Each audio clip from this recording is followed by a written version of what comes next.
But right now we have a really special treat, Tori, right? What's going to happen now? So basically, you guys know Hank CISCO. If you don't, then he does the Hank CISCO show every week, sometimes twice a week, sometimes once a week. It really kind of depends. And normally he interviews people from the community. But the tables have turned. So we had the idea that today Hank's guest is a little bit late today, and so we had planned to do this after Hank's show. We're going to do it here before. What we've decided to do is we're going to take some time and we're going to interview Hank and find out about him. So Hank has been working with NASDtv. I guess it's 27 years now, something like that, maybe even longer. He's the number changes; it goes all over the place. But he started by interviewing Japanese police chief, I guess it was here, and that moment spurred him to move to TV. And I guess it's been 15 years now that I've been working with Hank, sort of as his producer, and we've been moving him into the show each week. He does now 2 episodes a week. We shoot it twice. It's wonderful for our class because it gives them the opportunity to practice what we're doing right now, like live interview-based television in a studio. And Hank brings amazing guests from the community, and in many cases, those are things people really need to know, so it helps us be a better service to the community. So now you're going to get to go listen to the amazing Hank CISCO. I don't know if he's completely clear that we're interviewing him, but I'm speaking at a high voice because Hank does have a hearing aid, so I have to be really loud so he can hear me. Hank is going to now be interviewed by Cameron Duncan. We're going to find out a whole lot about him. We're going to spend some time discovering what's going on in his life and how he's doing. And hopefully when that's finished, his guests will have arrived and we can go into a regular Hank CISCO show. So anything else you'd like to add, Tori? I'm super excited to learn more about Hank. So let's go check out some information about him.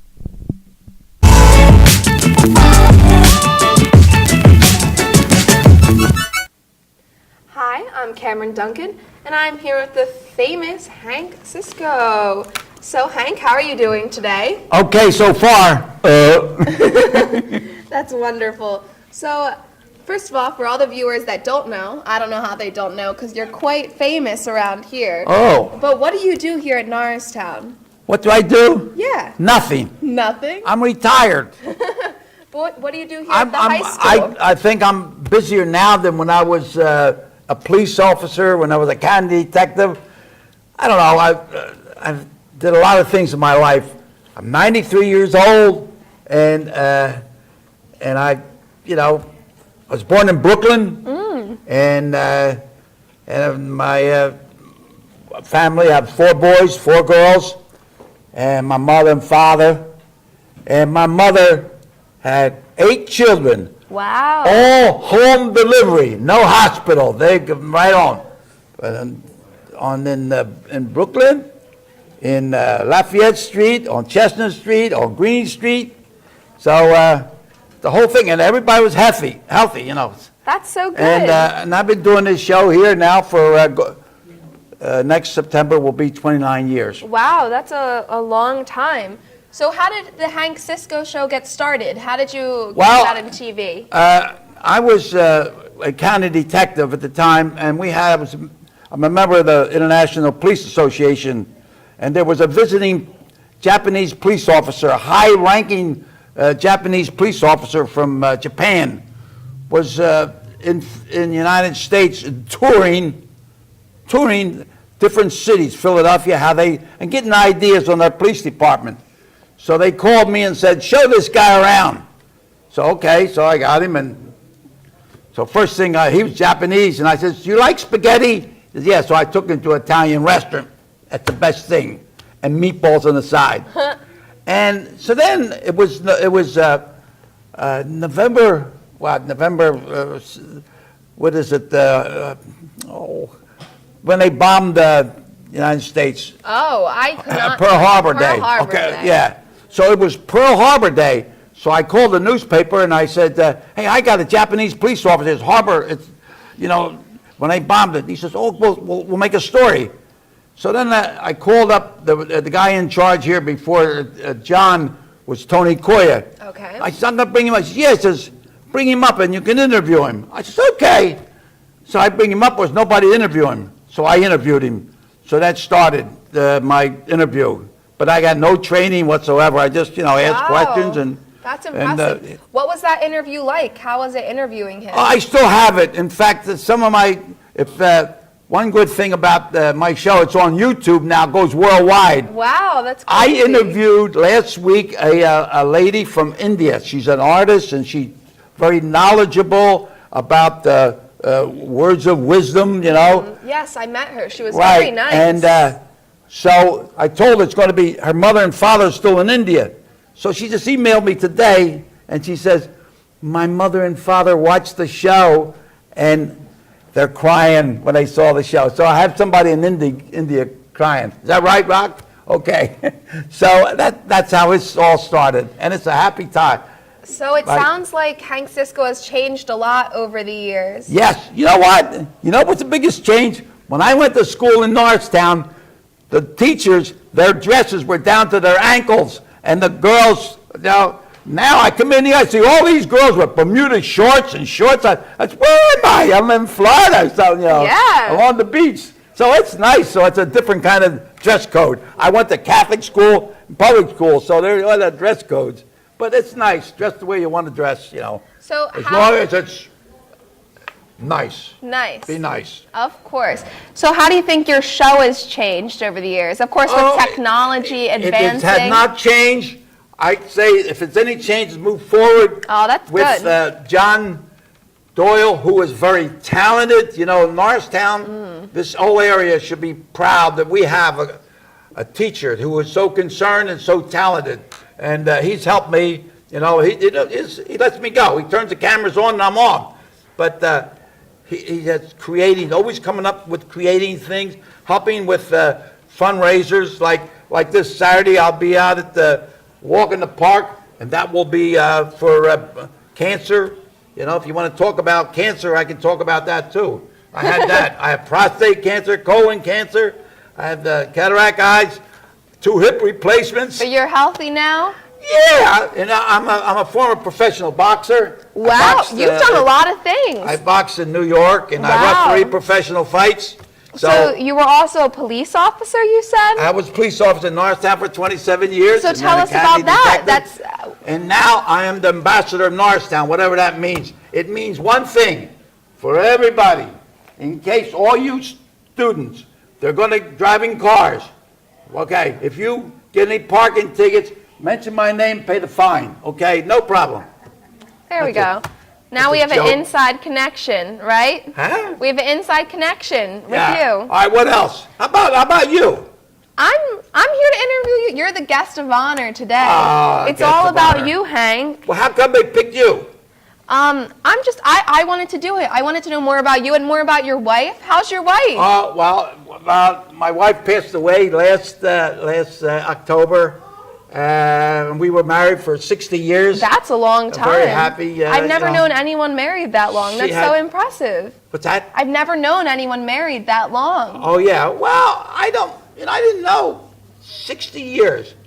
We married, and I never got her involved in like when I was boxing or a police officer, or when I would come home with tension. One time I had to make an arrest, and what happened? This guy got cut or something, and I come home and I was all full of blood. Oh my goodness. And I come walking in the house, and she looked at me. She fainted almost, I'm sure that was But, probably scary But she for stood her. by me all the time, and so I just think that she's upstairs, gotten everything ready for me when I'm Of course. ready to roll. So how did the two of you meet? I took a test for a police officer in Norristown at City Hall, and after the test, I was nervous, and the only six guys took the test, Okay. and 5 of us were hired. Oh. Now, for a police job, for one job, you get a couple hundred people, Wow. Yes. So what happened, and there was a lot of tension taking a test, Mm-hmm. it's like, so I walked down the hill, and down in the corner of Arch and Erie is called the Italian Club. It was Okay. a musical bar, and I want to get a little drink. So I got a little bit of beer, Oh. and I'm sipping, and there was 2 girls sitting across the bar, and I'm looking over there, And I was always bashful. Like me, I'm talking here, but I was always bashful in Catholic Okay. school. I was afraid, you know. But I'm looking, I said, oh my God. And the music was playing. It's a musical bar, it was round. I said, I'd like to go over and ask her for a dance. So I didn't. In the meantime, I find out later, she told her girlfriend, boy, I wish that guy would come over and ask me for a dance. That never happened. So I left there, and I went to in Norristown, the movie theater. On top of the movie theater was the Democratic Club, and the bar was open till 3 in the morning. Wow. So I went there, and I had a couple wines, and who comes walking in? The 2 girls. Ooh. And after 2 wines, I didn't care. I had the guts now. I went over, can I dance for you? Yes. And we danced. We did a jitterbug. And finally, we got married, happily married all the time. You know, Wonderful. She would never get mad. The only one she get mad at was me. Nobody else. And you had kids? Yes, and I have 3 daughters and a son. And How are they? Tell us about them. well, Mary, she's like a little fighter. You know, being a former professional fighter, she's the one that fights. Then Carol, she takes care of all my medicines and things. That's nice. Joanne, she takes care of all my bills and everything. So I, kind of take it easy. What And, about they your- all have a job, they work. What about you know. your son?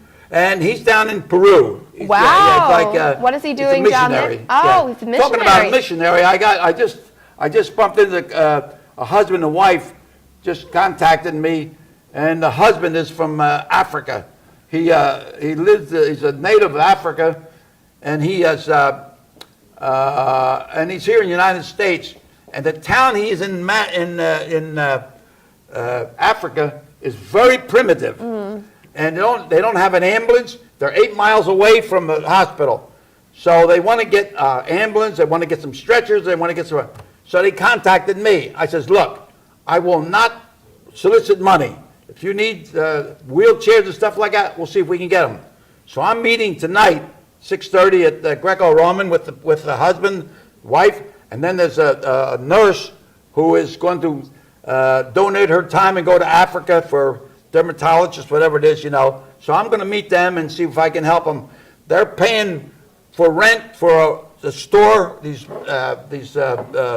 wheelchairs and accessories, and also delivery. I says, I see if I can get somebody at the truck. So I think, I'm all doing this here, all for Dolores. Oh, See, that's and nice. and Dolores used to be a singer. She used to sing in nightclubs, So after I married her, I says, any singing you're going to do, you sing to me. He said that. But we enjoyed it. We sing together. We used to dance together, And I think it's good that husband and wife should sing and dance together. In fact, talking about singing, when I was a police officer in Norristown, I used to safety, and I had charge of the safety patrols. And then we'd get all the kids. I would swear all the kids in, and we'd swear all the kids in. In the meantime, we'd sing a song, a safety song, right? Ooh, that's We'd get fancy. everybody together. Never cross when the light is red. The light is red. The light is red. Never cross when the light is red, my fair children. And then I would say, now get all the kids go like it's there, and I'd say, oh, and there's a halo come up from heaven, right? Never, always do what teacher says, So we have it in now. I walk down the street now or stop in the restaurant, lady, oh, Sergeant CISCO, I remember you used to come to song, and right away I say, never cross it, and we would have something together, But that's it's a whole different ball game, and I don't say I'm going to plug the Norristown High School and school. There's no graffiti, and I traveled quite a bit around this country when I was with county detective. I see no graffiti, and I can say that's like pinning a medal on the students of Norristown. So, Well, thank you. What else?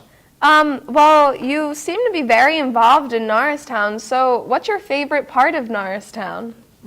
Restaurants, more restaurants, and when we had schools that moved out, churches moved out, even the jail moved out. When I first started in 1951 with the Norristown Police, we had bowling alleys, we had 4 or 5 movie theaters, we had just about everything. We're the county seat, but little by little it's peeling away, and we have to start bringing it back together. Okay. We are a county seat, and we should be able to do. Now, you take Conshohocken was nothing. People used to come to Norristown to shop. Westchester, Phoenixville, Ambler. You go there at night, there's the restaurants, there's nightclubs, everything else, you know. So it's going to take a little time for Norristown to come back. So we need more social life activities. Well, yes, we had a YMCA, we had more churches, the churches moved out. We had more bar rooms in 1951 than we had churches. Now we have more churches than we have bar rooms. So, you know, it's just a matter of people taking an interest in Norristown. I think it's good. I like Norristown because it has a diversity. It has every nationality, religion, everything. Yeah. But not everybody's like blonde hair and blue eyes. Everything. We're all different. Yes, I got brown eyes. I'm Italian. See? My eyes. Yeah, of course. And my lips are Italian. They're for kissing and for singing, right? Okay. Now, what else? So back to the Hank CISCO show. What's your favorite guest that you've ever had? I think my favorite guest would be when I told the doctor that, well, the doctor told me that I had a heart blockage, 95% blockage, and I had to do an emergency operation to break it. So at Einstein Hospital, and I'm in the stretcher like that, and they're wheeling me into the operating room, and I looked up and I says, "Who's going to operate on me?" And this one doctor looked at me and says, my name. I said, "What's your name?" He says, "Dr. Anderson." I says, "Will you televise the thing? Will you film it and I'll put it on the Hank CISCO show?" He says, "Good." So if you go to YouTube, you look Hank CISCO, Dr. Anderson, you'll see the operation, a heart operation. And another thing, most of the people who are getting open heart operation, they get cut over here, and it would be what they call the zipper club. So after I'm in the recovery room, I'm down here, I'm looking to see, and I didn't have any stitches. And here, over here, just a little bit of an incision. And I'm saying how much advancement the medical society, the medical profession, you know. And when I interview some of the surgeons, I said, "What's new?" He says, "The newest thing in operations as far as our procedure is how to get into the human body without cutting you open. And now it's very simple. They go through the wrist, they go through over here, and this, like I said, over here." So I'm still here. You know, it's still about most likely I'll get hit with a trolley car. I hope not. I don't know. Good Lord, when he wants me, when the bell rings, I'll go. All right. So what's your favorite part of interviewing people? Well, I like to get something just like you're doing with me. Find out something about. I interviewed this one lady, and I said, "Well, tell me something about your family." She says, "I don't want to talk about. I'm in the middle of a divorce." And I said, "Okay, then we won't talk about it." You know. So then this one guy came out. He says, "I am a bodybuilder." Him and his wife, and they won a national contest with bodybuilding. You know, like this and her, and she was like a bodybuilder too. She had a little bit of a strip, a little bit of covering here, a little bit of covering there, and then she was going. So next thing you know, we're taking, and she had a robe. So when she took the robe off, and all the students in the back there say, "What's going on?" So later, I got a call from John Doyle and says, "Hank, if I should run that show, I'll get you out of a job." So that is one show that I did. But you know, you figure I've been doing this for 28 years, and people that I have, some come and sing. I have singers, I have dancers, you know, and I think it's somebody learns something. Learning something. I'm learning every day that I ask a question because I want to learn.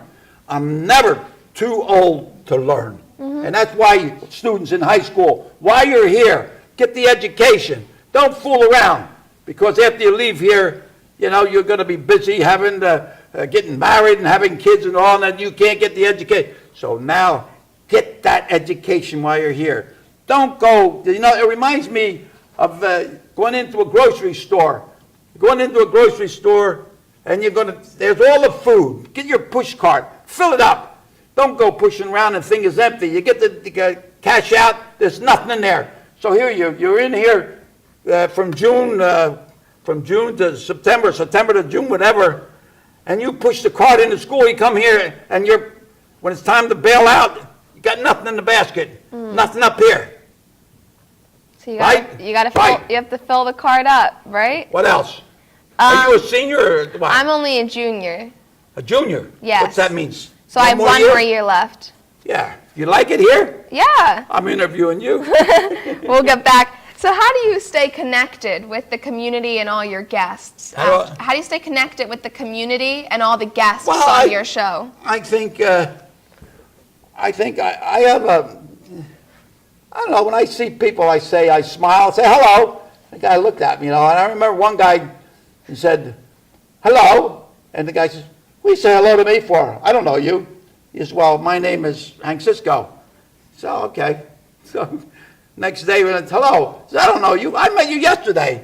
See, so a little smile, I have something to say, whether I go in the doctor's office, like this morning, I had to get my eyes checked, and they put them drops in my eyes to check them, and then everybody's sitting here and they're sitting there waiting to be, hello, how you doing? Okay, boom. Now as I'm leaving the office, okay, everybody, okay, yeah, pep it up a little bit, right? Yeah, that's We don't a want to good be tip. sad. There's enough sadness in the world.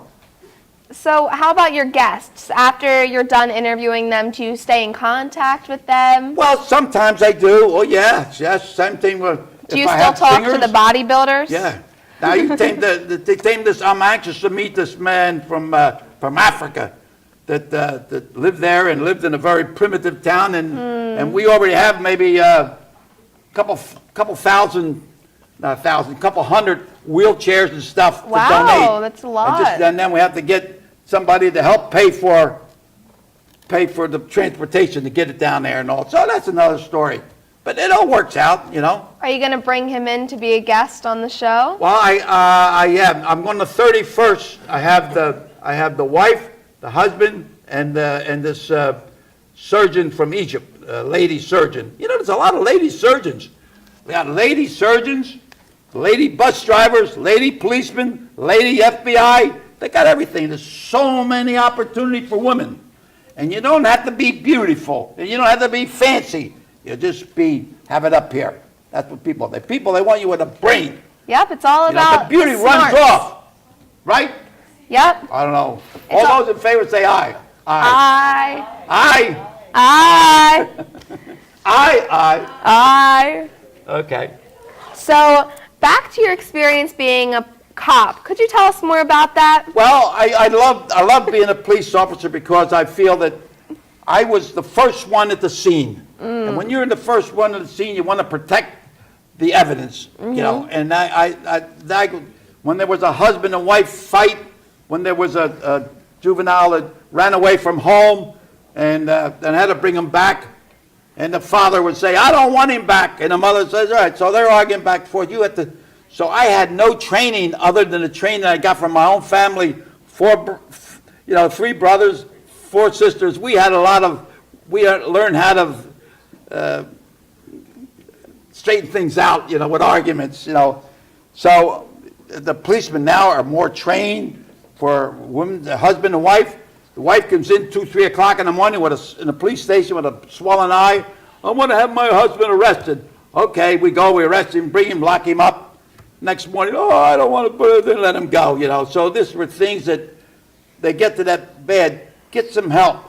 Get some friends. And sometimes your relations are better psychiatrists and help you with family problems than going to a professional. Sometimes you need a professional, but stay close to people that are knowledgeable, that are helpful, and that want to help you.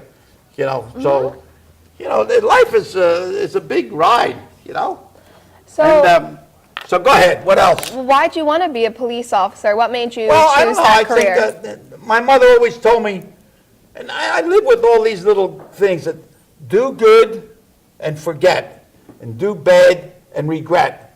And I enjoyed helping somebody. When I I was at Norristown Police, and we had bicycle inspection. All the kids had to get their bicycle inspected, and then had to pay 50 cents for a license, you know. And then we had charge of the crossing. They had the kids crossing guards, so they cross the street, they're helping out. So I was always, my mother always, like, we were driving in the car, and there was an accident or something. My mother would, first things, she start praying. She start blessing herself and praying, not even knowing who them people are. And then we'd be in the house, and an ambulance go by. And the ambulance with a siren, and she would say prayers. She didn't know who they are, but she's saying prayers for them, you know. So, you know, it's a matter of, if you want to stay in the cocoon like this, live a life like that, go ahead. Yeah, some squirrel will come and say hello to you, you know. So has being a police officer impacted how you run the Hank CISCO show?